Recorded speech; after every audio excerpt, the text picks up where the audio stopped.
এক রাতে কালো চোর ঠিক করল সে পাশের গ্রামের ধনী জমিদার বাবুর বাড়ি চুরি করবে।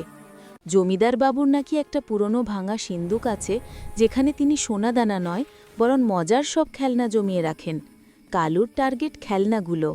কালু টর্চ জেলে চুপি চুপি জমিদার বাড়ির ভেতরে ঢুকল, কিন্তু যেই না সেই সিন্দুকের কাছাকাছি গেছে, অমনি কোত্থেকে একটা বিরাট সাদা বিড়াল মিয়াও করে তার পায়ের উপর লাফিয়ে পড়ল।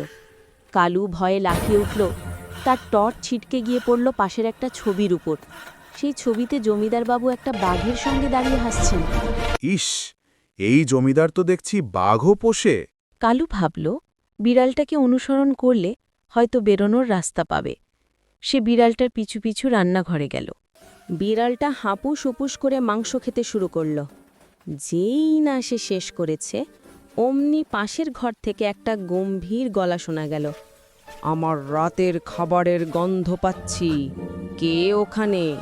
কালুর তো হার্ট অ্যাটাকের জোগাড়, বাঘটা আসছে। সে দ্রুত রান্নাঘরের একটা বড় ঝুড়ির মধ্যে ঢুকে লুকিয়ে পড়ল। যিনি এলেন তিনি আসলে জমিদার বাবু নিজে, কিন্তু তার পরনে একটা বাঘের প্রিন্টের নাইট স্যুট, আর মুখে বাঘের মুখের মতো দেখতে একটা মুখোশ। জমিদার বাবু শখ করে এগুলো পরেন। তিনি দেখলেন মাংসের হাঁড়ি খালি। কি রে মিঠু, সব মাংস খেয়ে ফেললি?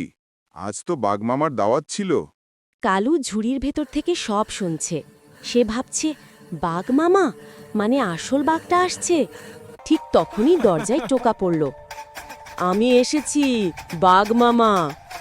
কালু তো ভয়ে ঝুড়ির ভেতর কাঁপছে, এবার নির্ঘাত ধরা পড়বে। কিন্তু দরজা খুলতেই কালু দেখল জমিদার বাবুর বন্ধু এসেছেন। তার পরনেও বাঘের প্রিন্টের পাঞ্জাবি আর মাথায় বাঘের কানের মতো টুপি। আসলে জমিদার বাবুর একটা বাঘ থিমড পার্টি ছিল। জমিদার বাবু আর তার বন্ধু সোফায় বসে গল্প করতে শুরু করলেন। কালু ঝুড়ির ভেতর থেকে সব শুনে হাসতে হাসতে শেষ। সে ভাবল, এই জমিদার তো আসলে খেলনা জমায়, বাঘ পোষে না। আর বাঘমামা বলতেও তিনি তার বন্ধুকে বোঝাচ্ছেন। কালু চুপি চুপি ঝুড়ি থেকে বের হলো। সে সিন্দুকে গিয়ে দেখল সত্যিই সেখানে অনেক খেলনা রাখা আছে। সে একটা খেলনার গাড়ি আর একটা রিমোট কন্ট্রোল জাহাজ নিল। তারপর বিড়ালটার জন্য এক টুকরো মাংস নিয়ে পালালো। পরদিন সকালে জমিদার বাবু ঘুম থেকে উঠে দেখলেন তার সিন্দুক থেকে দুটো খেলনা গায়েব, আর ফ্রিজ থেকে এক টুকরো মাংসও নেই। তিনি ভাবলেন, মিঠু নিশ্চয়ই খুব খেলছে আর খাচ্ছে।